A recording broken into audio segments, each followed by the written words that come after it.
And receiving information from healthcare providers about mobile health tools without integration into care plans. Mobile health becomes an optional, self-driven resources rather than a structured intervention. So digital literacy and language barrier also generally the digital literacy and language barrier. While the education was moderate to high, many patients may still lack the specific digital or health literacy required to interpret. Were generally sub-optional. Only 18% has high adherence, while nearly half, 48%, fell into the low or very low adherence categories. Forgetfulness was commonly reported, and over half of participants admitted to either occasionally forgetting or intentionally skipping medication doses. These findings reflect ongoing challenges in long-term adherence, even in the hospital-based population. They are consistent with previous Nigerian. This is consistent with previous Nigerian studies, such as Akimbami et al. 2020, which reported similar behavioral barriers to chronic medication use. Asthma control among the participants was also poor. About 32% reported reported poor symptoms control, and 48% had visited the emergency room at least once per 6 months due to asthma exacerbations. This statistics underscores the persistent burden of uncontrolled asthma in tertiary care setting, despite the availability of clinical services and medications.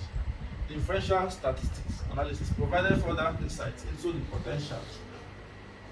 potential impact of mobile health tools in this context. The chi-square test revealed no significant association between the use of asthma-related apps and emergency room visits. Similarly, independent test shows no statistically significant difference in medication adherence between the users and non-users of the mobile app, asthma app. A linear regression model assessing the predictive power of phone or app use on adherence yielded no significant predictors with a very low explanatory power regression.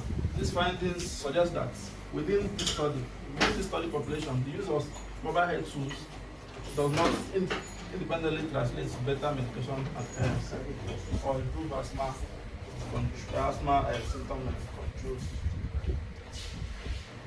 This contrasts with the findings from structured mobile health studies in the high-income countries, such as Mozen, a single center. That was one of my limitations.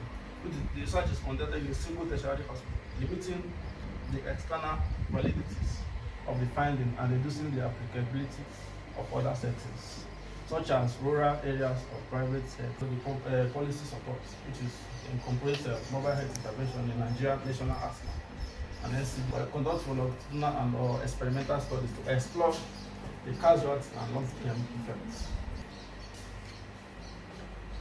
Thank you, Pharmacist Abel. Thank you for your presentation. Can you stay this way? I can see the energy with which you made the presentation. You did the work. It shows that you actually did the work. Okay. I want to ask you a question. You did chi-square. You did t-test. You did linear regression. Okay. Sincerely, your applicability, they are correct. But can you explain to us what influenced you to use chi-square? Why did you use a t-test?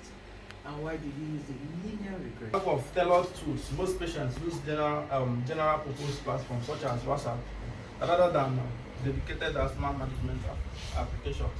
These platforms are not designed to deliver structured behavioral prompts, symptom tracking, or adherence reinforcement.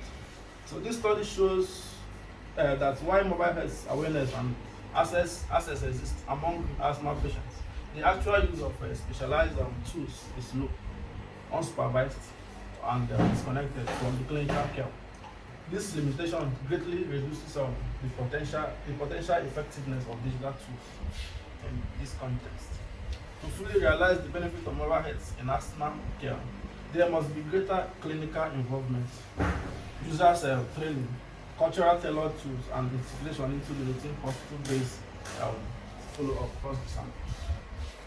So statistical analysis shows no significant association between the mobile health usage and better asthma outcomes.